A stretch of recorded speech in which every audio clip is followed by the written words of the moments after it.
This show is dedicated in loving memory of Ryan Suenaga. Welcome to the Open Apple Podcast, where we celebrate the Apple II. Whether you're a longtime user, a nostalgic visitor, or a newcomer to the community, join us as we share news and memories of Steve Wozniak's most famous personal computer. You're listening to the Open Apple Podcast, episode number 4, recorded on Saturday, May 7th, 2011. This is Ken Gagne, recording from Framingham, Massachusetts. And this is Mike McGinnis in Denver, Colorado. Well, how you doing, Mike? I'm doing well, Ken. How have you been? I have been absolutely delightful. I'm so glad that spring is here. This is the first episode of Open Apple I am recording in shorts. Very nice. Would they be loud Hawaiian shorts? No, but I am working on that. Before we get into this month's news, I want to thank our previous guest, Peter Neubauer, because when he was on last month, he encouraged me to try again to get my Ethernet card up and running. As the Retro Computing Roundtable actually scooped us in their recent episode, I finally did get up and running. For the first time ever, I have an Apple II with broadband internet. Well, that's great. What are you using it for? Well, Peter knew that I was using a lot of ADT Pro to convert 5.25-inch floppy disks to disk images on my Mac, and he recommended that getting the Ethernet up and running would allow me to transfer those disk images more quickly than I would over a serial cable, so that's primarily what I've used it for. I haven't installed any 16-bit applications such as Spectrum Internet Suite or Ryan's Twitter client, but I just last night finished my batch of floppy disks that I've been working on for months, and now I hope to actually start playing with it a bit more. So is it actually that much faster? It wasn't jaw-droppingly faster like I hoped it would be, but it was definitely a significant improvement. In fact, when I was using my serial cable, I would start a disk image transfer, and then I'd switch over to my other Macintosh and start watching a YouTube video, and by the time the video was done, the disk image would be as well. But now I would start the disk image transfer, watch the YouTube video, and I'd have to pause it like a quarter of the way through because the disk was done. I'd have to flop in a new floppy. Well, that's nice. Well, it is, but it really interrupted my slacking. Oh, well. Another Apple II item I recently wrote about was Jerry Ellsworth. It was just a random blog post about this hardware hacker who came to Kansas Fest a couple of years ago, and she hasn't been back in a few years. She and I are Facebook friends, and I've often thought about how indiscriminately she accepts friend requests, because I think she has 7,000 friend requests. She posted a link to my blog from her Facebook page, and now I understand why she has so many friends, because I got probably about 20 times more page views that one day than I've ever gotten in any other day, and that one day and now that entire month of April was the busiest month ever for my blog.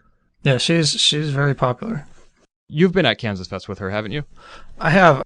God, what was it, 2006, I think? She showed up in her roller skates and just kind of wowed the attendees. It's interesting that usually you find either style or substance, and you would think that somebody who shows up in roller skates going through the Rockhurst cafeteria is just there for show, but she really impressed people with her knowledge of the Apple II, the Commodore 64, pinball machines. She really knows her stuff. Yeah, she's, by all accounts, an excellent engineer. And if anybody is interested in learning more about her history, she was recently on an episode of the podcast called Triangulation, which I think is a spin-off of This Week in Tech, and it really was just an hour-long interview that gave some real depth to her story. Great. Fortunately, my WordPress site was able to host all that traffic. You have a WordPress site, Mike, that up until just recently I was running for you, and you were just providing the content, and we've now moved that from my hosting plan at DreamHost to yours. The problems that I was experiencing were related to the WordPress dashboard mainly and page loads. They just took forever. I got timeouts, and it was a pretty frustrating experience trying to update my blog. And so we moved it basically the entire blog from your account over to mine. Yeah, the main reason we did that is because I have 16 WordPress sites on my account, and each site consumes a certain amount of memory, and more memory costs more money, and I have a budget that I was working in, which unfortunately didn't allow for the speed that you really needed for your site. But we were able to use the Transmit FTP client to move the files right from your old domain to your new one. Well, the same domain, but different account. And then we used Navicat for the Mac to transfer the content of the MySQL database from one account to the other. And it was a really smooth transition. I would say you probably had 1 hour of downtime altogether. Right, yeah, it went a lot better than I had expected. transferring the 6502 lane site of yours, Mike, was one of many projects I've been able to accomplish lately. The most significant one is the completion of my graduate degree. I just had my last class this past week for a master's degree in publishing. Congratulations. Thank you. It took me 3 years, and I'm proud to say that I was very often able to incorporate the Apple II into my studies. My final assignment was to give a presentation on why we should preserve the history of Kansas Fest. It was a class in nonprofit grant writing, and I hypothesized that there is a nonprofit called the Echoes of K-Fest, which is a name I borrowed from the Kansas Fest podcast. And I gave a presentation on what the Apple II is, what Kansas Fest is, what sort of things happen there, and why we need to make a more concerted effort to preserve this. Speaking of the history of Kansas Fest and the Apple II in general, we have somebody as our guest this month who knows a little bit about the subject. The curator of AppleIIHistory.org, Steve Weyhrich. Hello, Steve. Hello. Hello, Dr. Steve. Glad to be here. Glad to have you. Now, Steve, how long have you been an Apple II user? What brought you to the platform? I started in about 1980, back when I was in medical school. I had access to actually a couple of old computers at that time. The administrator of the pharmacy college had a North Star Horizon computer, and somehow I got wind of this and did a little work for him on it, mostly data entry of a database he wanted. And then he said, oh, by the way, over in our pharmacy administration, we have these other computers you might want to look at. And I went over there, and they had these two Apple II Pluses.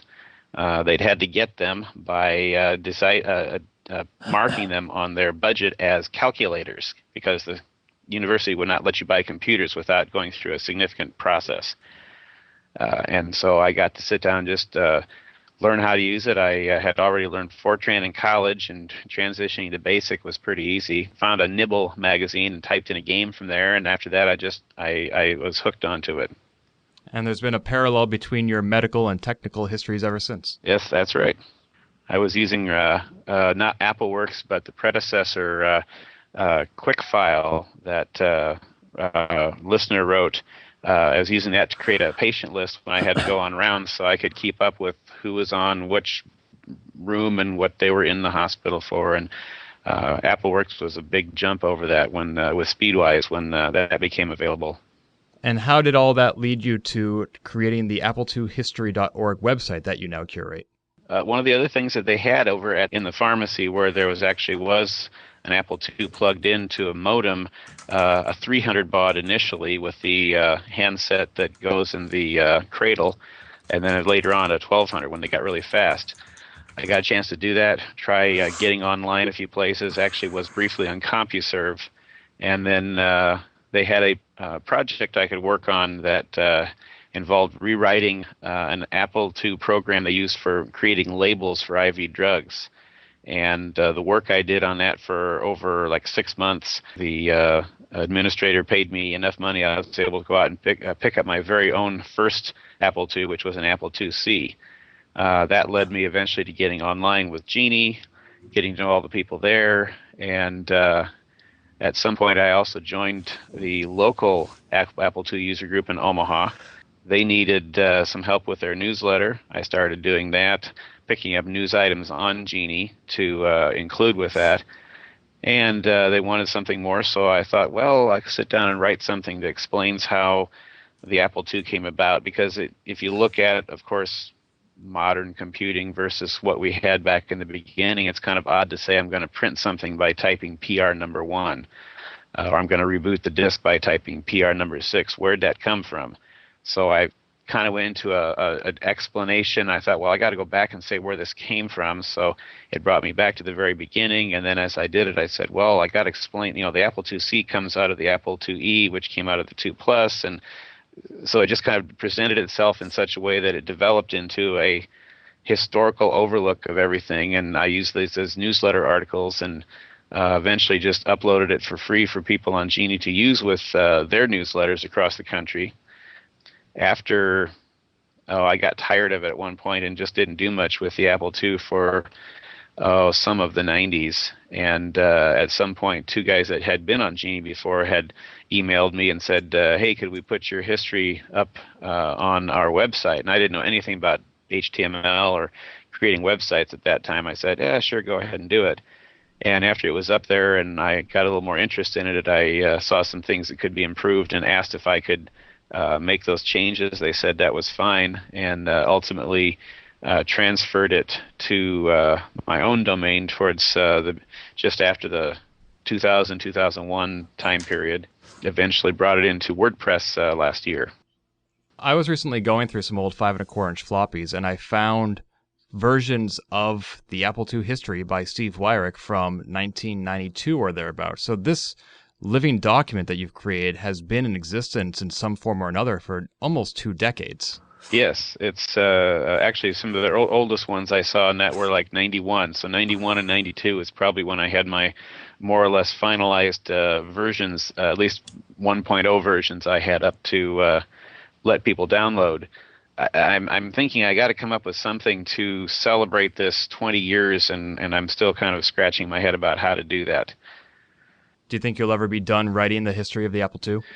Oh, as far as I'm concerned, I'm kind of done writing it, although every so often there is revisions that come about or little extra pieces here and there. That's what makes the blog much more useful, because if I learn something new that I don't really know how to fit it in there, rather than having to figure out how to stick it into the history that's already completed, I can just make a blog post. Not long ago, somebody on the Google groups, what used to be Usenet, had posted something about security coding on Apple II cassettes back before there was significant penetration of the Apple II disk drive. And I was interested, I was fascinated to hear that they actually had ways of copy protecting programs on cassette, and came up with a little short blog post that pointed to some links about how that was described elsewhere, and just put it up as a post. That's what makes the WordPress format so useful. I can just throw up a piece of information here and there.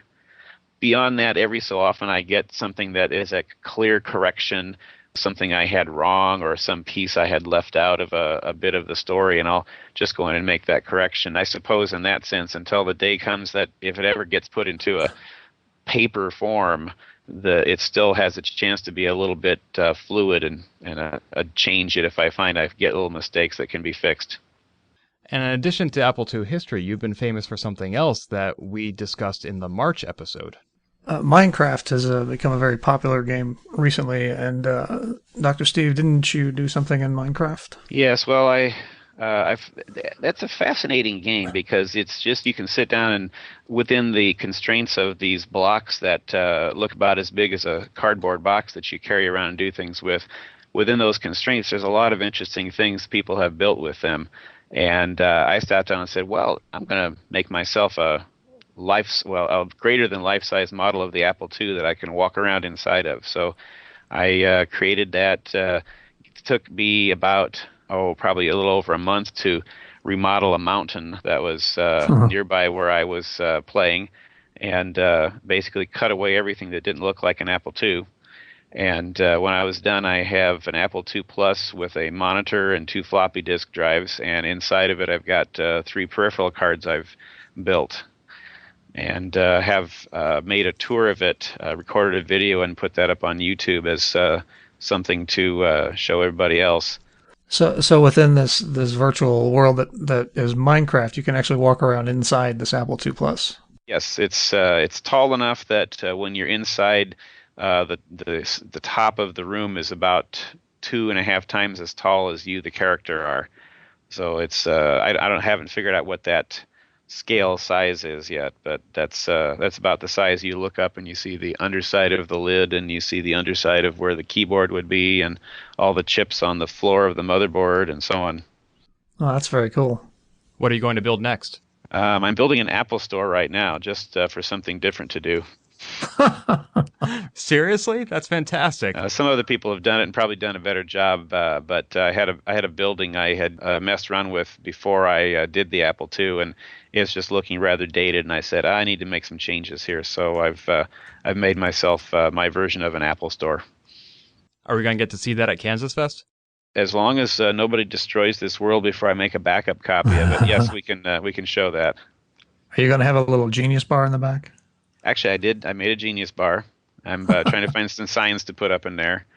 I wish I could make. That's the problem with it, is that you want to make things like this, and then you want to make more detailed decorations for it, but you're limited by this box that's about, I guess if you could, it would be about a 1.5 by 1.5 size box in front of your face. That's about the smallest size of anything that you can do things with, and so that really limits your ability to make stuff unless you want to make something that's extremely big, and then you get a little more detail. Before I did the Apple II Plus computer, I made the Apple logo, and that was huge.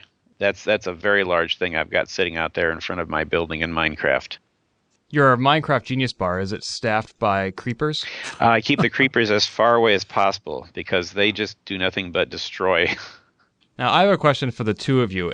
In my mind, and also in the presentation I gave in my grad program recently, I consider both of you to be something akin to historians in the Apple II community because you're both very dedicated to chronicling and preserving the output that this community has generated in the last 30 years.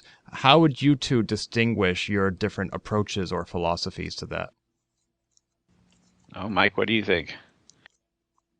I wasn't aware that I was doing that. Well, your Apple II Scans website is certainly preserving the history of the Apple II. I think what that's about is trying to capture a snapshot in time of some of the documentation that was available. I started out doing that just for me personally to preserve that stuff because paper gets old and yellows and gets damaged and lost. And so I wanted a way to have that if anything ever happened. And it just made sense to put that up on the web where other people could share that too. I don't know that I'm necessarily building a timeline the way that Dr. Steve did. I've got a slightly similar approach. I have a few documents here and there that I've done scans of. Years ago, I had somebody who sent me a box with a few items, including the Blue Book, the Apple II AppleSoft reference manual that I scanned last year, and then got help from Bill Martins in creating a PDF out of that, which I have for download off the Apple II History website. So I have a couple of limited things that I've taken time to put up there. My purpose has been mostly just creating a story, trying to tell the story of the Apple II from the pre-days, during the whole era, and the end, and a little bit of what came after. If I was going to be really complete, I'd sit down and actually try to talk about and say, well, here's everything that happened after the Apple II's demise. And Kansas Fest itself would be a great thing to try to put together some summary of each year of K-Fest and what was done and what happened there, and throw that into the mix. Haven't got that info yet. Mike, what is your archive website? Apple2scans.net. Well, I'm going to have to add that to my links. Well, thank you. I appreciate that. I don't think I had actually been aware of that till just now, so that's cool. Thank you. Inside the Apple IIc and IIe and what's where. Yep. I'm trying to scan stuff that hasn't been previously scanned. Sure. So, I mean, it started, I had the Computist project webpage, and I wrapped that up in 2006, and it was just sort of sitting there dormant. So I moved that over here as the Computist archive. You had the Computist stuff also then? Yes. Yep. Now, that was a lot of issues to scan, wasn't it? 89 issues plus all of the extra books, and there were several different sister magazines that lasted for a little while, and those got scanned. It was a long project, but I had a lot of help, so that was good. Excellent. And I know I've got the Computist magazine mentioned somewhere, but I don't remember if I've got the full start and end dates on those or not. Well, you're free to obviously browse around and see if there's anything useful in there for you. It's funny, over the years I've collected pictures, and when I first started collecting pictures, I didn't bother to figure out where I got them from, so there's a lot that simply don't have attribution on them, but I'm finding with the web more robust than it once was. I used to have to worry about, I'm going to make this a really small file so it doesn't take long to load this, because we're doing HTML at 56K or less, But now it's like, it can be 2 megabytes. It doesn't matter because it doesn't load doesn't take long to load. And I'm looking at some of my pictures of magazine covers, and I'm thinking, those are pretty dinky. Well, yeah. And in fact, see, I started scanning Computist in like 98 or so, back when everybody was on 56K. And so I had to keep the the file's small and they were JPEGs, and so a lot of those early issues are actually fairly low quality. So I think when I got a couple other things I want to finish scanning first, and then I'm going to go back through and redo them as a high quality scan. What's your scan size that you choose now? How many bits or dots per inch? Right now it's 600 DPI. 600. Okay. 600 DPI TIFF files. I do black and whites, the 1 bit rather than the grayscale, just because you get a lot of bleed through with grayscale. Yes, yes. Have either of you tried the Visioneer mobility scanner? I was looking at that. That was in your list there, and I have not tried that because that's a single page scan through. If I'm willing to destroy a book, then that'd probably be a useful thing. Yeah, the Visioneer mobility I like, but not for the sort of archival stuff that you do. It's less than 1.5 pounds. It's only about the size of maybe a rolling pin. You can feed individual pages in at a time, or even a small photo like a 4x6 or whatever. It does it at 300 DPI, JPEG or PDF, 1 page per 10 seconds. So since it's not a flatbed and doesn't have a feeder, you're limited in the dimensions and the quantity of pages that you can feed it. But if you just have, for example, some credit card bills or even a shoebox full of old photos that you want to scan, it's really nice. I imagine for that purpose it would be excellent, yeah. And especially if you add in the iFi card, which is a SanDisk card with built-in Wi-Fi, you plug that into your scanner, and the scanner itself is wireless. It doesn't connect to even a power outlet. You just plug in a memory card, USB or SanDisk, and it scans right to that. And if you use an iFi card, it can automatically send everything you scan right onto your computer. That's handy. I've been wanting to check out one of those iFi cards. Pretty cool. Yeah. I heard that somebody, and this may be urban legend, but somebody's had a camera with one of those iFi cards and it was stolen, and they were able to track it down because it was sending pictures that the thief was taking. Yes, the photos can be geotagged. That's true. The iFi card, I think, starts at $40, and the scanner is around $190. Right now, Newegg.com is having a special where you get the scanner with a 4 gig iFi card for $195, including shipping. Sounds like a pretty good deal. I tried a friend's, and I was just so sold on it that I immediately went out and bought my own. So how quickly can you do a photograph with that? I would say, 5 seconds. Because I have many photos I've been scanning in to do archiving of our own family history, and it's not too bad with the scanner, but it is putting them all on the flatbed, getting them straight, scanning them, then breaking them up with Photoshop. It takes a little time. It might be easier with this. Very much so. My mother has many family albums in which the pictures are stored, and she was slowly peeling them out one by one from the album, and I was scanning them faster than she could hand them to me. Mm-hmm.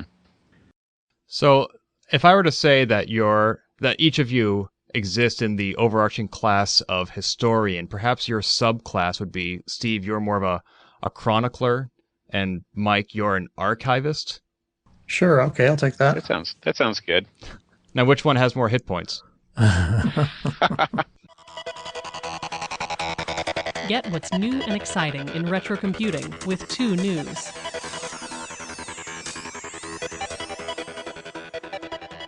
There's been a lot of news for both 8-bit and 16-bit Apple II users lately. Mike, what's topping your list this month? We saw a demonstration of the Apple IIc SmartPort virtual hard drive. There was a YouTube video posted about that. Dr. Steve, you'd mentioned that your first computer was an Apple IIc. Did you have any kind of SmartPort hard drive back then? Yes, after anybody starting to use a computer, after a while you start thinking, this floppy disk I have just doesn't hold enough. I want to run more programs. And I was happy to get a hard drive, like a 20 megabyte hard drive that would plug into the IIc not too long after I was able to get it.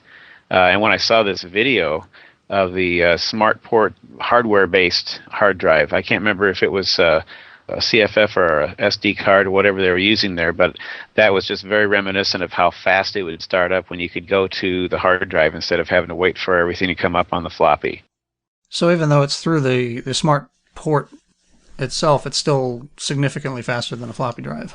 Oh, definitely. Well, anytime you could run something that wasn't having to read those bits off of a spinning 140K disk, it was always going better, faster. It just made life much easier.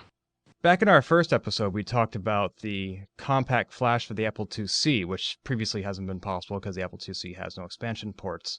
I don't think I saw the YouTube demo that you guys are talking about. Is this a demo of the same thing, or is this a new product? I think it's more of a hack that somebody's created. I don't get the impression that it was a product they were ready to release. It looked like they were just demonstrating that it was possible to do it, and here it is starting up from this thing. I agree. I don't know that this is something that we're going to see for sale anytime soon to Apple II users. But they were able to connect a mass storage device to the Apple IIc through the smart port, basically? Yes. Yes. In the demo video, it looks like a USB drive, one of those little thumb drive things. Yeah. Well, that's interesting. So when they start it up, there's no disk in the internal floppy drive. It makes its grinding noise, and then it switches to the next disk down, which is slot 5, and that's the smart port. And then it starts up mouse desk on the video demo. Yeah, it's very cool. I mean, that would be, as we discussed with a similar product 3 months ago, useful for any Apple II user, not just Apple IIc, because not everybody wants to use up one of their valuable expansion ports to have this sort of functionality. Yeah, that was the nice thing. As much as they made the 2C as a sort of a non-expandable thing, the smart port gave it some expandability that it wouldn't have had otherwise, and that's why somebody could come up with a hard drive for it, and that's why somebody today using that same smart port format can make a USB-based device. Well, who knows what else they could do with the Apple IIc? Well, in fact, somebody did find another use for the Apple IIc. Over on Hackaday.com, Kevin Dady posted a multi-part article where he connected his Apple IIc to weatherunderground.com through a Linux box and displays updated weather maps on his Apple IIc. It runs through a serial cable to a PC running Linux Mint, and he said that this is certainly not the fastest means to display your weather map. It takes, he said, 8 to 12 minutes to render the map on the 2C. Yes, and he's using high-res graphics, of course, to do it. So that's maybe part of it, but I think the serial port connection sounded like it was the bigger problem in terms of speed. Yeah. Yeah, and he goes really in depth in this series of articles here about the scripts that he uses, that he wrote to do this, and the software. And it's, I think, a very cool thing. Definitely.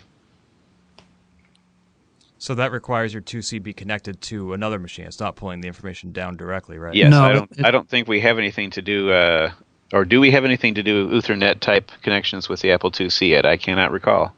I don't think we do. No. Yeah, that lack of slots is a limitation in this era. Well, as I mentioned, I've been using the Ethernet with ADD Pro, which just got updated this month. It's ironic that he just now updated it because I was having some trouble getting my ADD Pro to work with Ethernet, trying to figure out the gateway and netmask and router and IP server and everything. The newest version of ADD Pro 1.1.9 offers DHCP, which That's right. So this allows ADD Pro to automatically configure itself on a network. Nice. Assuming that you have a DHCP server. Right. And there have been a couple of other bug fixes, but that DHCP, in my opinion, is a significant improvement. Because I remember when I first put any computer on the internet back in '97, you had to get this long list of dotted numbers from your host provider, and it was just such a pain to punch them all in. And now DHCP can just do it all for you. Yeah, that's a very handy upgrade. Over at HUCentral.com, Sean Fahey posted that the CFFA 3000 might actually make an appearance at Kansas Fest. This has been a long-awaited card, I think, by many Apple II users, and I for one, am looking forward to seeing it firsthand. Yeah, Rich Dreyer posted the update on his site, which is where Sean noticed it.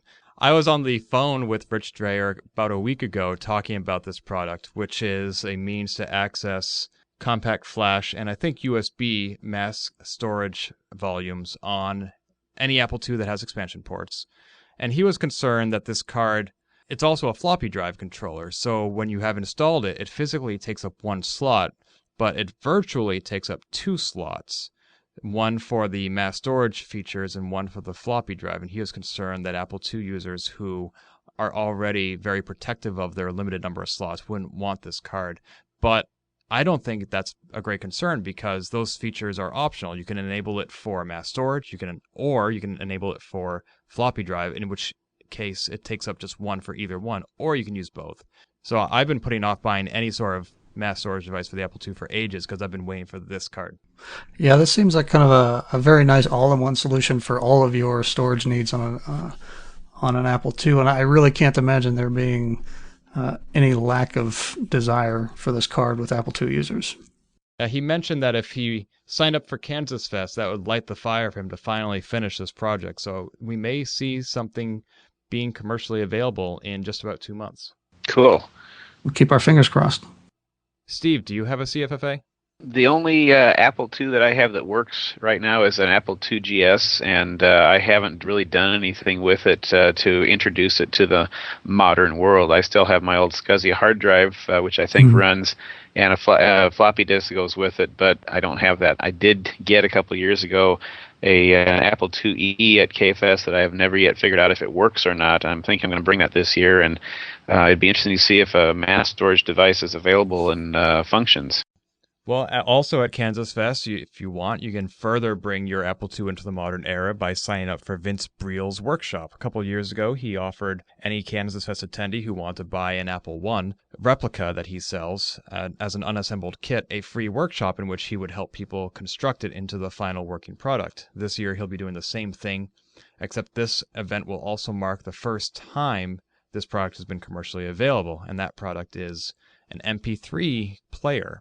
This is an expansion card that he first demoed at Kansas Fest 2009 and will finally be sold at Kansas Fest 2011, except, again, it'll be a kit and people will build it. It costs $100 on top of your registration fee, and when you're done building it in the workshop, you'll have your very own expansion card into which you can plug a USB volume that has MP3s on it, and it will play those MP3s, and the card itself will be silkscreened with the Kansas Fest logo, making this a limited item. Ooh. So does this play through the Apple II speaker, or is there a speaker that plugs into this card? I don't know. I'm sorry. I was kind of wondering how you would make that thing work. When I'd heard about it, I had that thought in my mind. How does this work? I'm pretty sure it plays it through the Apple II speakers. If you happen to have speakers plugged directly into the Apple II, that will work. But I know that he showed a piece of software that, in basic purpose, if not full features, could be described as iTunes for the Apple II. I imagine that since the hardware is plugged into the Apple II and the software is running on the Apple II, that the sound also comes through the Apple II. It would be fun to see something that's iTunes-like running on the Apple II. That would be something. Ken, a couple of years ago, you also took Vince Briel's Apple I replica building session, didn't you? I did. And how was that? It was a lot of fun, and he's a great teacher. I had never soldered before, but he was very patient, and he had enough soldering kits there that I didn't have to go out and buy my own just for the purpose of this workshop. My concern, though, was that this was the first time in a long time that Kansas Fest had concurrent tracks in which you had to choose to either be in one place or the other. And as a result of attending this workshop, I missed basically 4 hours of Kansas Fest. So was it worth it, missing the 4 hours? Yes, absolutely. Without a doubt, no regrets. I totally am happy with my Apple I. I don't know if I find the experience of building an Apple II MP3 player sufficiently different from what I've already done, now that I've, by Vince's own words, have become a master solderer. And also, like I've said, we do have a limited number of ports, and I put an Ethernet card in my Apple II. I'm planning on buying a CFFA 3000. I don't know if I would necessarily use an MP3 card. However, I can't think of anything that is just cooler to do with your Apple II than play MP3s. Definitely. Oh, speaking of songs, I have a news item which is only tangentially related to the Apple II. Jonathan Mann is a musician who, on January 1st, 2009, challenged himself to create a song a day. Have any of you ever seen his work? Nope, not familiar with him. No. Ah, interesting. Well, he's been posting to YouTube every day for the last 2.5 years or so, an original song that he has written, composed, and performed. They run the gamut of topics, and the reason I know about him is because on August 10th, 2010, the song that he released was called That's Just the Woz, and it was released the day before Steve Wozniak's 60th birthday, and the song was all about what a great guy Steve Wozniak is. Well, Jonathan Mann recently got on Kickstarter, which is the crowdsourcing approach to funding that Jason Scott used a couple of years ago to get Lamp finished. Jonathan Mann had noted that all these songs that he's done have been individual works, and he's missed the collaborative aspect of music. And so when his 1000th song comes out on September 28th of this year, he wants to celebrate it by releasing an album that he is recording with other musicians. So what he's going to do is he's going to create 30 songs over the course of the 30 days of June, each one with other musicians. All 30 songs will be put up for a vote. The 10 most popular songs will make it onto an album that he'll release at the end of this year. He asked for $10,000 to be kickstarted to fund this project, and he got just over $12,000. So that album will become a reality. Excellent. Well, thanks for the pointer. I'll have to check that out. He must be very creative to be able to come up with a song a day and have them be all unique. Yeah, that hadn't occurred to me. Steve, you're essentially the Apple II community's resident musician. Well, I can do parodies of songs that somebody else has written. That's about it. Do you think you could do one a day? Definitely not. Jonathan Mann's creativity just must be inexhaustible, and I'm very glad to see that he was able to complete this project. I haven't listened to all of Jonathan Mann's songs, but I have listened to many episodes of the Retro Maccast, which recently celebrated its 200th weekly episode. Wow. Are either of you listeners? I am. I listen every week. Yes, I've started that in the last year. That's right. There are even listeners of you, Steve. They played one of your songs recently. They did. I don't know if they knew it was me because they used my YouTube name when they mentioned it, but still, they did. I sent an email saying I've got this song, and he included it just after the new year. The Open Apple podcast only records monthly instead of weekly, but if anybody's downloaded our episodes, you'll notice that the file name has space for 3 digits to represent the episode number. So we are compliant with up to 999 episodes, which would take us 83 years to record. I'm sure the nursing home that we'll be in by then will be accommodating when we're recording our podcasts. Well, I think even if we can live up to RMC's 200 episode record, that would be quite the accomplishment. That will take us only 17 years. Ah, yes. So that would be the year 2028, I believe. I'm sure there'll still be Apple II users around then. I'll be a little elderly by that time, but I'll try. Try to join you on that episode. Instead of being a historian, you'll be history. That's right. I'll be in the optimistic sense of living history. I'll be pushing 60 by then, which means Ken should be almost 20. Thanks. In other vintage podcast related news, the Retro Computing Roundtable returns with a new format, which I'm actually happy to see because David had recently announced on his blog and in the podcast that RCR would be going on hiatus for a while. So it's good to see that it was a short break. Now, I think the format has changed. Is that right? I think they have fewer rotating guests. It's down to just David Grealish, Earl Evans of RetroBits, and Carrington Vanston of 1 Megahertz. So it'll be the 3 of them every month. And also it's every 4 weeks instead of every 3. And the show is essentially unedited. It's basically just recorded and then published raw. A stream of consciousness. Exactly, which I know from experience dramatically cuts down on the amount of effort that is required to put out a podcast. I've often considered Open Apple and Retro Computing Roundtable to have something of a friendly rivalry because we started outlining the concept for Open Apple back in August, and before we could get our first episode out, they beat us to the punch with a new show. While we're debating whether or not we should have more guests on the show than just you and me, Mike, they go ahead and have like 3 or 4 people per episode, grabbing up all the hottest names in the retro community. And then they go off the air, basically. And I thought, oh, well, that was something that we were trying to live up to, and where's that rivalry now? And so I thought to myself, well, what if instead of every 3 weeks, which is pretty ambitious, you did every month like we do? And what if you had fewer guests and thus less content like we do? And I don't know if we were just thinking the same things or if you cribbed my notes, but this new format for RCR seems a little bit more like Open Apple. I agree, although I do like the idea of having Earl Evans and Carrington Vanston on there because Earl is a diehard Commodore guy. And then, of course, Carrington Vanston is an Apple II guy, and that's always an interesting dynamic to see. I did notice that last time they had their show, despite the fact they had 2 Apple II guys and 1 Commodore, it seems like the Commodore was still getting bashed. Maybe they should bring Jerry Ellsworth on the show to balance things out even further. There we go. And speaking of Carrington, he also put out a new 1 Megahertz episode. Have you had a chance to listen to that? I have. And how was it? Well, don't you know? I have not listened to it yet. I've been a bad Apple II user. It was pretty fun. He reviewed a game, which is his trademark or signature item that he does every episode. He is such a character, and if you've met him at the one Kansas Fest he came to, you know that, but there are very few podcasts that capture a person's character so well as 1 Megahertz does for Carrington, and it's just so much fun to hear him blather away about the Apple II. He seems very natural at what he does while he's recording it. Yeah, he is a natural performer, and I'm told from both 1 Megahertz and the Retro Computing Roundtable that he will be at both the Vintage Computer Festival, which is this week, and Kansas Fest, which is in 2 months. Hooray! That's good. Yeah, I will be going to VCF. I was, despite the many times I said on this podcast I was going to go, I actually was waffling for a bit there because that is the weekend before my graduate commencement, and I had underestimated how many other things would be going on that weekend, but I finally did work out a schedule. I'm going to be at VCF this Saturday from 2 to 7 p.m., which are the hours it's open for exhibits and dealers.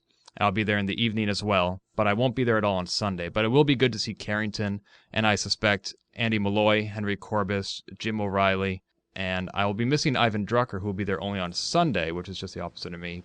But it'll still be fun to hang out with some retro computing people prior to Kansas Fest. Sounds like it's going to be a great event. Have you ever been to one, Steve? I have not, no. I've heard all the things about what's going on this year, and it sounds like it's something that would be good to make time for some year. Because I know they have VCF East and West, but I'm pretty sure they also have a VCF Midwest, but I think that's still probably like in the Ohio River Valley, which is quite a hike from Omaha. I'd call that more Mideast. I think the Middle East is something Yes. else. You don't want to go there for the vintage computers. As a very brief aside, since we were talking about multiple retro computing platforms like the Commodore, I was reading an article about law enforcement firearms by Richard Fairburn. Don't ask me why I was reading this. And he was talking about how 25 years ago he adapted a program from the Apple II to the Atari 64. A what? Yeah, I was wondering, does he know what he's talking about? Is that... I know Atari had a lot of machines with numbers after them, like 800 and 2600. I'm wondering is this one that I've never heard of, or is he amalgamating Atari with the Commodore 64? I'm guessing that Commodore would have sued Atari immediately for that. All right, so it's not a part of computing history that I somehow overlooked. No, I don't think so. Okay, but there is some computer history that's coming back to life. Yes, it's true, Ken. In fact, Byte magazine is coming back beginning in July.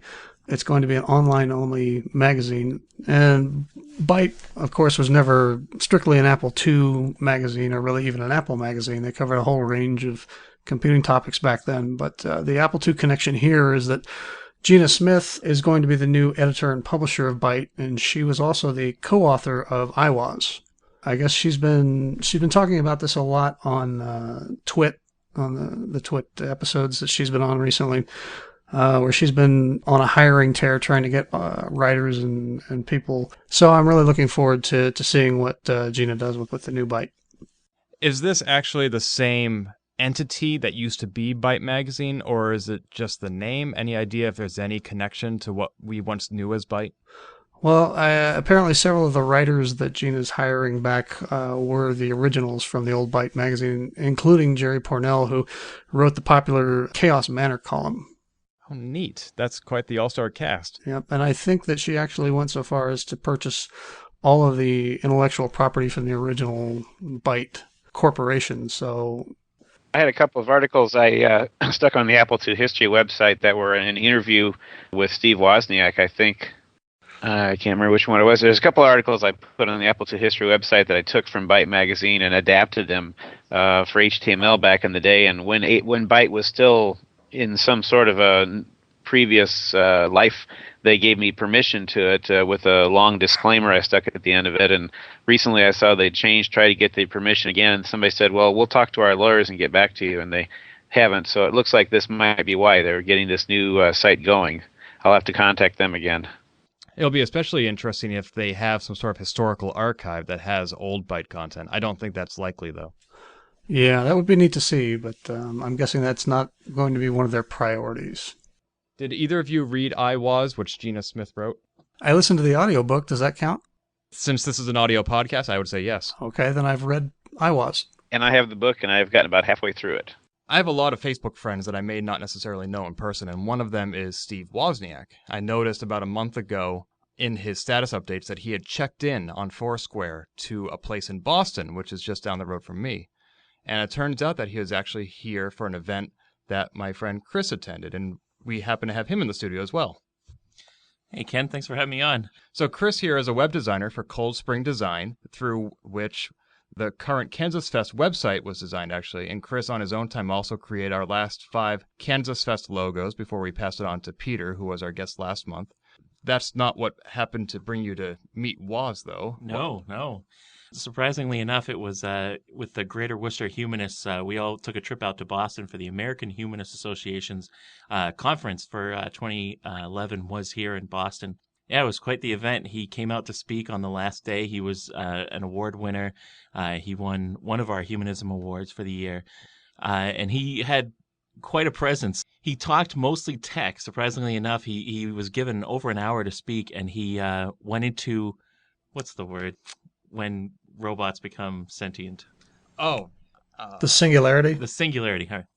So he went strongly into the singularity for quite a while, and unfortunately he lost quite a bit of the audience because he was very all over the place with his topics. It was interesting. I did hear later, and this was from an unconfirmed source, but he had told them originally he doesn't do prepared material. He doesn't come out and speak for an hour normally. So it took some coaxing to get him out to come out and speak to us. But he did come out, and it was a very stream of consciousness kind of conversation. And it was interesting because he kept mentioning, we found it kind of ironic, he kept mentioning the coming age of the android, and he kept calling it androids are going to take over the world, and androids are going to be our leaders and all this kind of thing. And of course all us iPhone fans are snickering, Android versus iOS. But it was really interesting because then he took questions afterwards, and he only had a few minutes, like maybe 10, 15 minutes for questions. And he took a few from the audience. Most were about the philosophy of our group, but then they ended up cutting off the line at one point, and they let someone else go in after that. And it was actually one of 5 people from Apple who Apple paid to come out and be able to come to this conference and to come see Woz, which was really, really cool. So it was 5 Apple employees. Didn't ask anything specific, just kind of, told them how much they loved them and how much they loved the company. And so that happened, and it was a really cool experience. So then after that, he stuck around and signed a few things. People were bringing up, the Apple stickers from their iPods, and my buddy Chris had his iPad signed on the back. And since my iPad has a bit of a defect, I had him sign the smart cover for mine, but he seemed slightly offended at first. I was like, oh, no, it's only because I have to return the iPad. He was a really nice guy. He often got sidetracked. It was funny. He was often... he would stop with people in line and talk to them for too long. The person there, I guess called his handler with air quotes, was, kind of trying to speed him up, but he was very cool taking conversation. One thing he did do when he was signing mine, I asked him quickly, because I've always wondered if this was true, if the Apple logo had any connection to the Garden of Eden and the apple from the Tree of Knowledge. That would be a really cool, image to have as their logo, is the taking a bite from the Tree of Knowledge. I thought that fit more than the apple from Newton, but he did deny that completely. He said he's heard it before, but it's absolutely not true. Now, just to back up for a sec, this was an annual meeting of the American Humanist Association. In a nutshell, what is humanism? Humanism is basically, how do we do good here on Earth? It's a system of moral guidelines, very loose, that has been somewhat not hijacked by the atheist movement, but it's the atheists that have gotten past the, I'm an atheist, I don't like religion, into the, okay, now what do I do? Now, how do I live life morally? How do I find a community here in my area? And it's fantastic for things like that. But there are also a lot of Jewish humanists, Christian humanists. So it's a pretty varied, large political spectrum, but overall just community of people who get together every once in a while.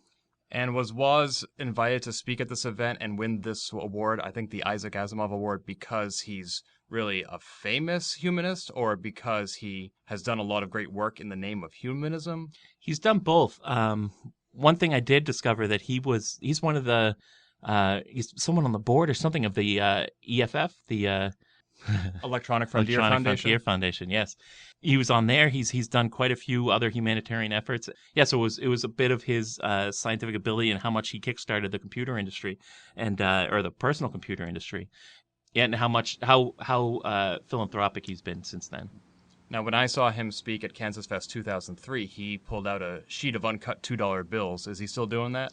The $2 bills were mentioned. He talked about how he'll drive up to a McDonald's and then cut out the $2 bills. That was an entertaining story. Look at the reactions of people. But yeah, he was. I as soon as I had heard that story, it was too late. I wished I had $2 bills on me. How long did his talk last? Did you say? To be honest, it was a little rambling. He did lose some of the crowd just because it was so all over the place. It was definitely engineer speak. It was definitely topic to topic, very advanced stuff, very interesting. But the non-technical people in the audience, which was most of them are philosophers and wannabe philosophers and things like that. But it was interesting. I think he went for over 45 minutes to an hour, and then took about 15 minutes for questions. I think the rambling approach seems to be like what I remember it being at Kansas Fest, too. He just kind of went and just told stories. He does have a tendency to ramble, and it's a good thing. If you see any of the Computer History Museum videos where he's giving a presentation, he'll just go on and on and on, and the stories are always great, so they just let him talk. And I'm pretty sure the Kansas Fest speech he gave was recorded by Syndicomm and is available on DVD. Was the AHA presentation recorded anywhere? I don't believe so. Unfortunately, we're hoping to get those recorded at some point, but not this one. But yeah, overall, it was a cool event. He was a really nice guy and chatting with people, and very approachable. And he brought an awesome picture of him on his Segway and chatted about his Segway quite a bit. Is he still playing Segway Polo? Yes, he did mention that. I heard that when he was on The Big Bang Theory this past year, he arrived on the show set on his Segway. Did he do that here as well? No, unfortunately. I was hoping for, maybe fireworks coming out the back or something, but no segue to this. He was great on Big Bang Theory, though. That was funny. I haven't seen that episode yet. I'm looking forward to the DVD. Cool. Well, I think that's just about it for that topic, huh? Yeah, thank you very much for having me on. That was great. Thanks for coming. Yeah, thank you. Thank you. Yes. Now get out.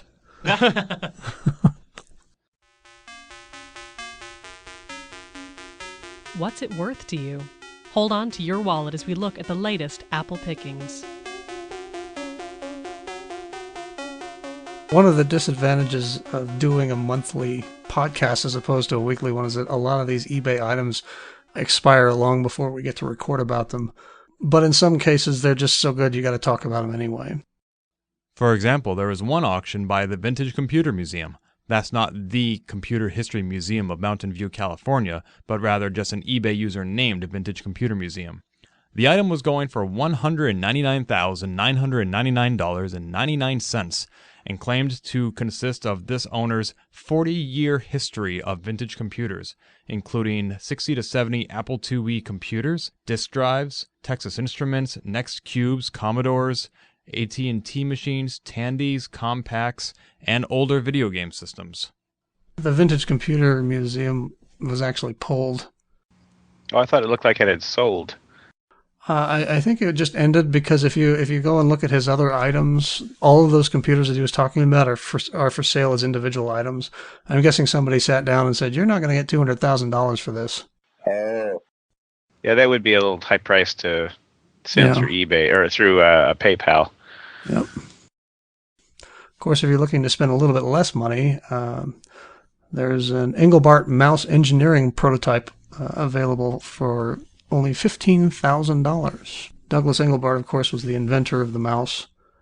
The thing about this auction is that it doesn't actually say he had anything to do with this particular model, only that it was one of the ones manufactured in the 60s, back when this sort of thing was very rare. And sometimes it's fun just to talk about the weird, stupid items that you see on eBay. For example, I came across this auction, and the title reads Apple Macintosh Vintage 2E boxes, rare, monitor, etc. Now, when you read that, at least in my head, I'm thinking, okay, well, it's a 2E and it includes the monitor and the boxes and everything else. No, this actually is just the empty boxes. Which, for somebody who wants to be a completist collector is kind of cool until you see there's a $225 buy it now for this thing. What? Yeah, you look at the pictures when you're scrolling through this auction, and it starts with the closed boxes on the outside. And the further you get, I think one of them, maybe halfway down, is just an open box, and you keep expecting to see the Apple equipment, and it's just not there because it's just the boxes. You'd have to be a pretty hardcore to get that. Yeah, and you know what? If you're listening out there to this podcast and you decide that you need to have these boxes for $225, please send me an email because I would love to hear what went on in your mind when you bought these things. I mean, I have plenty of boxes I'd love to get rid of. Exactly. Blake Patterson at the Byte Seller recently destroyed a bunch of his boxes because, like he said, he would much rather use that space for the computers than he would for the boxes. Right. Yeah, I think the boxes are kind of neat for the completist collector, but they don't really add anything to the usability of the items. Yeah, it's all about whether you're collecting and potentially reselling. Right.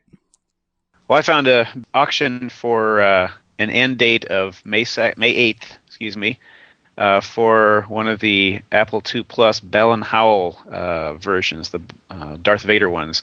Really for a nice price is the current bid on that at this time is $126.99, and they're estimating $30 shipping for the computer, a disk drive, and a monitor.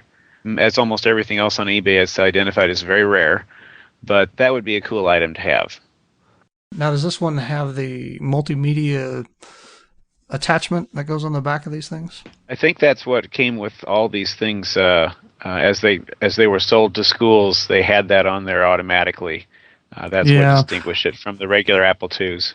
I've seen the reason I ask is I've seen some of these Bell and Howells on eBay before, and they don't have that anymore. Either it's been lost or damaged or whatever over time. They don't show the picture of the back of it, so it doesn't really say for sure if it is or is not there.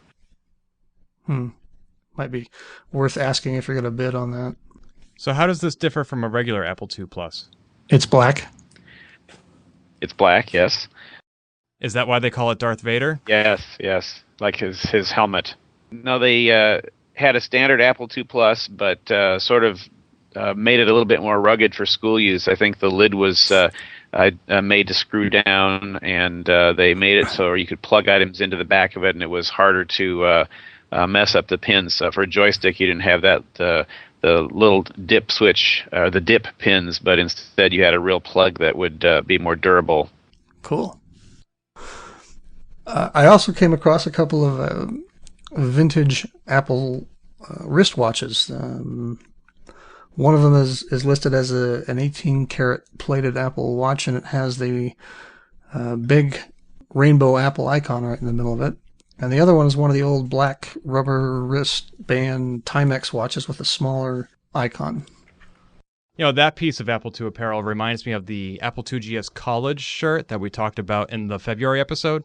I said I had never seen it at Kansas Fest, and I don't know why anybody would want to wear it at Kansas Fest because it's so hot. However, I was recently flipping through Volume 9, Issue 2 of Juice GS, which is available for a free download from the Juice GS website, and there's a picture of Andrew Rowan wearing that same shirt on his way to Kansas Fest. So I stand corrected. It does exist. It's a real product.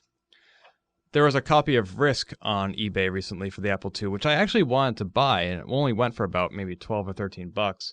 Unfortunately, it ended on Cinco de Mayo, and I was too busy partying that day to sit on the computer and snipe an auction. There's another Risk right now that's available for $22.99. Buy it now. Ooh, I want it. Yep. Wait, $22.99? Yep, buy it now. I don't want it. Ship. Okay. Don't want it that bad. I mean, the other Risk went for $10. Yeah, that's a good price. And then there was $12 of shipping on top of that. Well, this is $5 shipping, and it looks like the whole thing. Maybe. Okay. I also have Risk on the Xbox 360, and it includes, I sent you, Steve, that video. It includes a robot antagonist named Commandant 64. Nice. Actually, I'm sorry, Commandant 64. But yeah, it was very satisfying to pulverize him. But another auction that I saw that did interest me was a pretty simple, mundane accessory, and that would be a pram battery for the Apple II GS. This says it's a 3.6 volt ROM 1 2GS battery. And the reason it interests me is twofold. One, it's only $10, and my Apple IIgs, when I pulled it out of the closet 2 years ago after 11 years in storage, its battery had died, so I actually am still resetting its slots and accessories and settings every time I boot it up. However, Henry Corbis at Reactive Micro sells a battery that looks exactly like the one in this eBay auction, and he lists it as a ROM 3 battery, and it seems to have the same statistics. So I'm wondering, is there a difference between the ROM 1 and the ROM 3 battery? Is one of these mislabeled? It's the same battery. It's just that the ROM 3 has the battery case where you can snap it open and just pop it out. And with the ROM 1, the battery is actually soldered to the motherboard.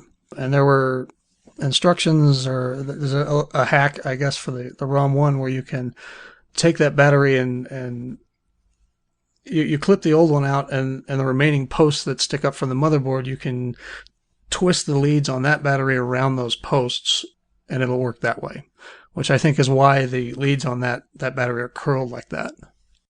Oh, that makes sense. I guess that also explains why Henry sells an Apple pack for the ROM 1, but it's not actually a battery pack. It's a way to use AAA batteries to power the PRAM on your Apple II, because then once you have that accessory installed, then it becomes snap in and snap out just like the ROM 3. I was not aware that he sold that.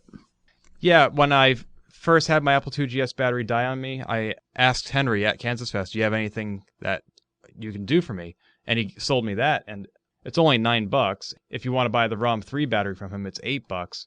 And either one of those was $1 cheaper than the one that's on eBay. So might as well keep your money in the Apple II community and buy from Henry. That's still cheaper than Radio Shack. You can actually buy that battery at Radio Shack, but they charge like $22 for it. Well, that's Radio Shack for you. How well do you know your Apple soundtrack? See if you can name the game. Well, thank you for everybody who entered last month's Name the Game contest. Again, the prize is going to be either a $25 discount off Kansas Fest registration or a Kansas Fest 2011 shirt. And the game that you had to name sounded something like this.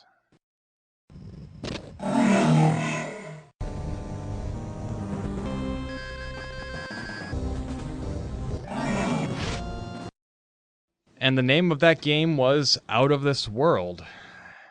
Have either of you ever played that? I did years ago. Did you ever finish it?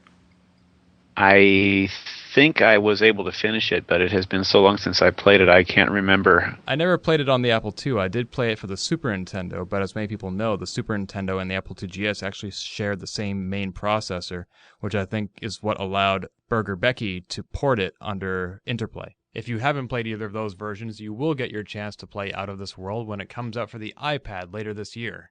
Though whether it'll be known by its American name of Out of This World or its international name of Another World, I don't know. Now I'm hoping that they'll follow that up with releasing an iOS port of the sequel, Heart of the Alien, which was previously released only for the Sega CD, making it rather inaccessible. We had several people who got that game correct, and the winner is Jeremy Rand. I will be contacting you, Jeremy. I hope to see you at Kansas Fest this year, but if not, just give us your shirt size, and I'll send you a shirt for Kansas Fest 2011. Congratulations, Jeremy. What do we have as a prize for this month's contest? Well, this month, Henry Corbis, who we actually mentioned earlier in the show, of Reactive Micro, has donated a prize. The prize is either a 20% one-time discount on any item that he sells, or a $50 credit that I guess you can use with several items. So if you win this, we'll put you in touch with Henry, and you let him know, and he will hook you up. Wow, very generous. Thank you, Henry. Thank you, Henry. And to win that, all you have to do is name this game.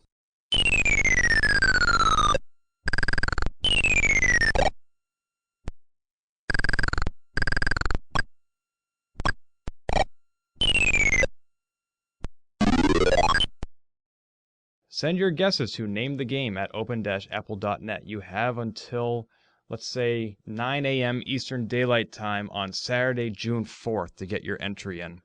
Also, this is a learning process for this show, and we have decided that the most often that a person can win is quarterly. So the first winner of the Name the Game contest was announced in March, and that person is now eligible again to enter in June, and that person is Wade Clark, whose name I think we've somehow mentioned in every episode of Open Apple.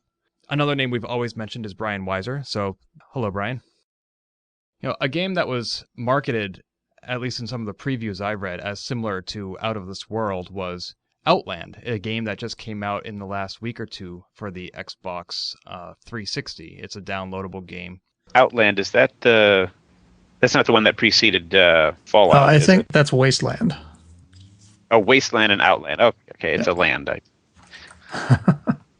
Are either of you Xbox gamers? No, I I'm am not. No. Well, fortunately, my friend Chris is, and he's still here. Hi, Chris. Hello, Ken. Again.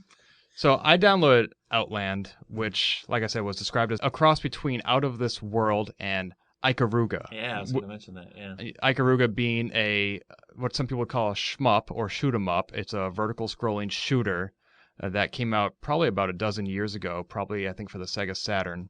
And it was also the last round of the competition that was held at PAX East, which is the video game convention that our show's first guest, Andy Malloy, and I attended. So I downloaded Outland. I played the demo. I didn't pay for the full version, so I could only play it for the first 5 minutes or so. And I understand you did the same, Chris. What did you think of it? I thought it was pretty cool. And but on a technical note, I think it was Dreamcast that Ikaruga was first released on. Or it was was it GameCube or Dreamcast? I believe it was Dreamcast first and then GameCube. I'm sure you can look. So regardless, your point is that I'm wrong. Well, technicalities, I got to give some credit to Sega. I'm a big Sega fan, but Outland was fun. It was the art style was really cool in the way that it was like Out of This World was a really simple animated style with a lot of frames of animation and obviously hand done with a lot of nice touches and a lot of really cool color work. Yeah, just a lot of fun. Great, feel to the controls, and it's definitely a fun game. I'll probably be picking up eventually. Yeah, Out of This World, the animation style was done with rotoscoping, which at that time was fairly new to the realm of video games and created a look that was simultaneously blocky and realistic, because they started off with real images and then turned it into computer animation. And nowadays they do what's technically just an advanced form of rotoscoping where the character is in 3D, but they are doing motion capture to actually capture someone's movement in a 3D space so they can animate a 3D object in that style instead of just tracing over a 2D image like they did with like Prince of Persia and things like that. Yeah, the similarity to Ikaruga came from the fact that in Ikaruga you can change the color of your ship, and when you're black you can absorb black bullets and get killed by white, and when you're white, vice versa. And in Outland you can change your color between, I think, just red and blue, and different enemies can hurt you and different platforms you can stand on. Overall, though, I didn't really find it to be nowhere near as much like Out of This World as I expected. It wasn't too much of a puzzler. It was more action-oriented than Out of This World. It was also much faster-paced than Out of This World was, which Out of This World could almost be described as plodding at times. But I really enjoyed both. Yeah, I see Out of This World's style being continued in things like, not in its graphical style, but its actual gameplay style in games like Portal, where it's more of a puzzle-based. You're stuck in a certain area until you can figure out exactly what you're supposed to do to move on to the next space. Which was also quite awesome. Portal 2 is game of the year so far. Fantastic. But not for the Apple II. But not for the Apple II, no. Not yet, anyway. It's up to you guys to port it over. The gauntlet has been thrown. That is a challenge I want to see met at Hackfest this year. I've seen it done in Flash, and I bet you could probably simplify that version. I actually did play the 2D version of Portal that was generated for Flash, and I sent it around to some Apple II users, I think Kelvin Sherlock, and I said, why can't we do this? Why can't we port it or write our own? And he had a long list of reasons why it couldn't be done, but there have been many other things that have been said the Apple II couldn't do. Yeah, and I would think hearing it couldn't be done would be a challenge, not a impossibility. Well, you heard it here first on Open Apple. Portal coming for the Apple II. Thanks, Chris. Thank you. So one of the people that I follow on Twitter is John Romero, whom most game players are aware of. He has a long history of game development dating back to, in fact, the Apple II. And he'd mentioned the other day that Wolfenstein 3D turned 19 on May 5th of this year. So happy birthday, Wolfenstein 3D. Happy Cinco de Mayo, Wolfenstein 3D. I actually put it on my iCal calendar about 2 years ago to remind me on May 1st of 2012 that Wolfenstein 3D would be turning 20, because the Apple II GS version isn't that old, but it's still a game that Apple II users can play. And I think it'd be very cool to get John Romero to acknowledge his contribution to the Apple II community some way, whether it's JuiceGS or Kansas Fest or Open Apple. He tweeted at us a couple years ago, us being Kansas Fest, saying that he wanted to come to the event one year. So maybe next year would be an opportune time to invite him. Maybe next year will be the year. That'd be great to have John Romero show up at Kansas Fest, even give the keynote.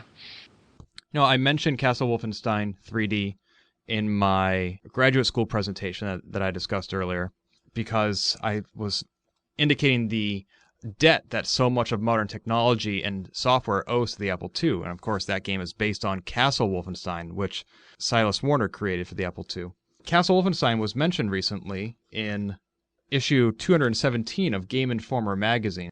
That's the May 2011 issue. It was a 2-page spread on early innovators, and it showed off 12 games that basically created the genres in which they resided. For example, there was Adventure for the Atari 2600, which was the first action-adventure game. It also had Haunted House, the first survival horror game for the Atari 2600. It mentioned Castle Wolfenstein as the first stealth game. The article also mentions Catacomb 3D. Have either of you ever heard of this first-person shooter? I have not heard of that. It says it came out in 1991, which would make it the first-person shooter. And the article specifically says that Wolfenstein 3D came out in 1992, which would make sense if it's turning 20 next year.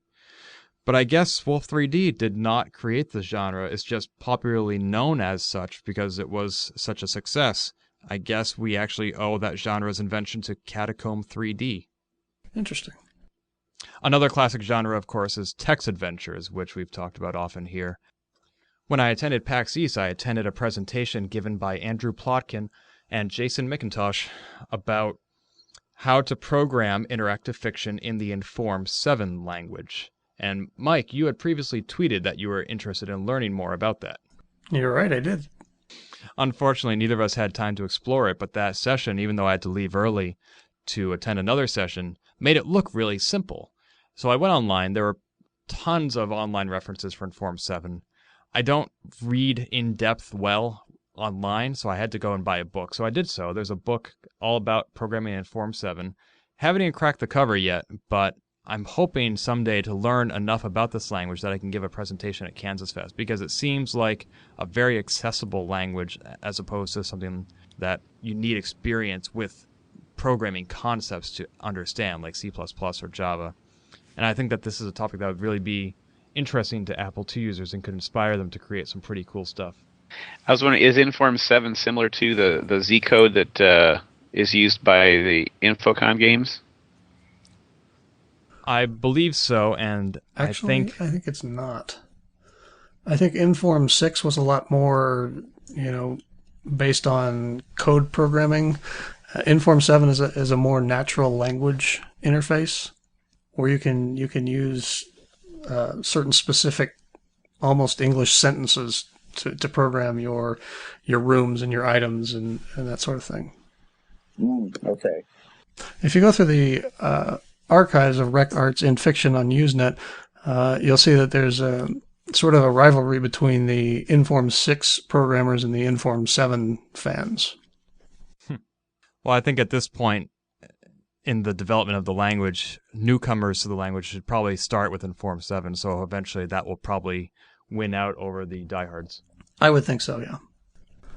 And speaking of interactive fiction tools, you actually forwarded me an email a while back, Ken, pointing out a product called Trizboard. It's an interactive fiction mapping software for Windows. I spent a little time with it. It was kind of difficult to get it installed in Windows 7. But once I did, it's a pretty neat program. Basically, you open it and you get a big piece of virtual graph paper, and it has all of it's sort of like a modified CAD software, I guess. You have the templates of the different, a square for a room and a line to indicate a connection between two rooms, and you can put inventory lists in there. Pretty neat software. It also has a feature called auto mapping, which when I saw that, I thought that maybe as you played an interactive fiction game, it would update the map in real time. And that's not really what it does. You feed it the Z file from your interactive fiction game, and it goes through and builds the entire map out based on this file, which I guess could be useful to me. That seems kind of a little spoilerish to have the whole thing laid out beforehand, but it's there if that's the kind of player that you are.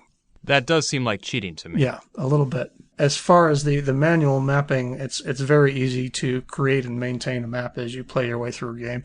So if you have Windows, I would definitely recommend it if you're an interactive fiction player. Well, I haven't had a lot of time lately to play games like interactive fiction due to my grad studies, but I was recently given a Cinco de Mayo gift of some retro video game propaganda posters. Propaganda? Yes, propaganda. These posters are drawn as if from the era of World War II, like encouraging nationalism and patriotism, except that they are specifically promoting the worlds of Dig Dug or Joust or Donkey Kong. Oh, wow, that's cool. It says, enlist now, find your place among the flying elite, and rather than a sky filled with jet planes, it shows a sky filled with ostriches. Oh, I really like the Tron one. Stop the MCP. De-resolution is the only solution. End of line.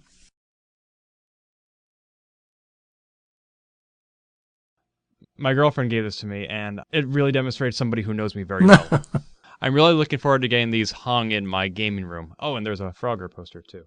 So, do you buy these individually, or is it a pack? It looks like these are available as a set only. It's 5 posters for $50. And when I first opened them up out of the tube they came in, I was a little confused because I remember seeing these being available from ThinkGeek, but it never really stuck in my mind because I thought they were too expensive for me to get, even though I really wanted them.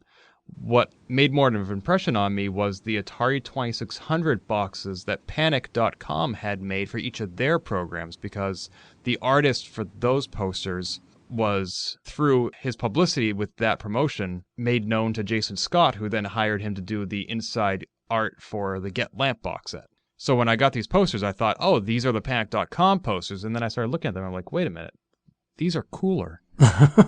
And I'm much more a video gamer than I am a computer gamer, but almost all these games were made available for the Apple II. So whether you're a Nintendo gamer or an Apple gamer, I think these are a perfect fit for any sort of gamer. Yeah, those are going on my Christmas wish list. I'll have to remember that.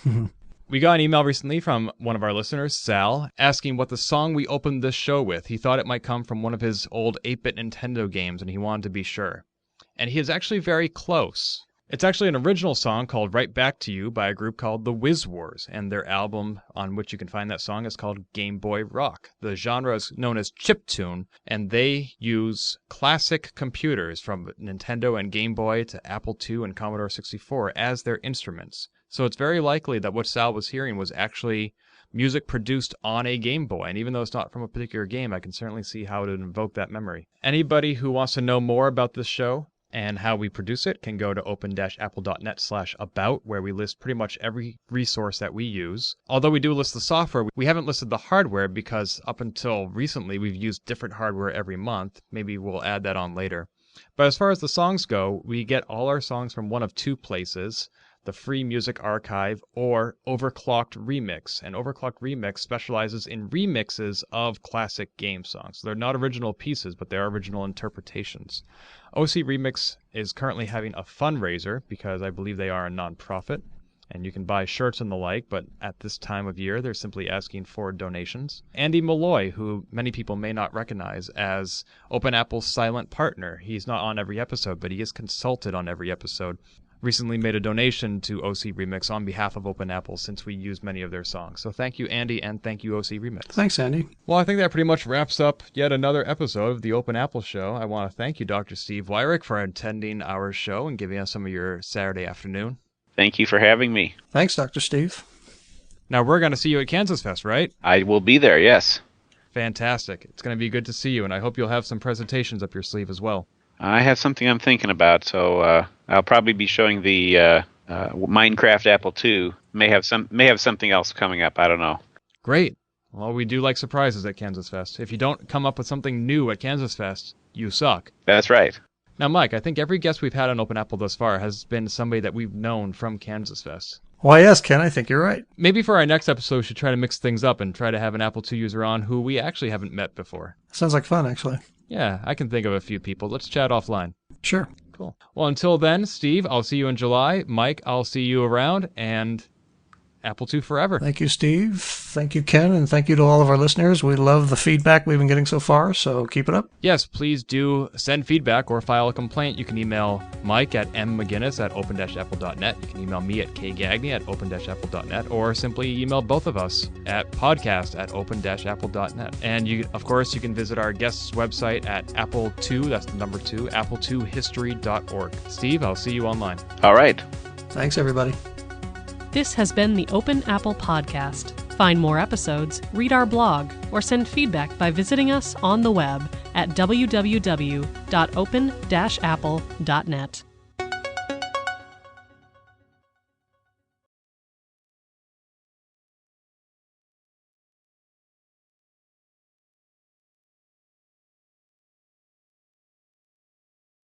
I'm very much looking forward to getting these framed and hanged in my...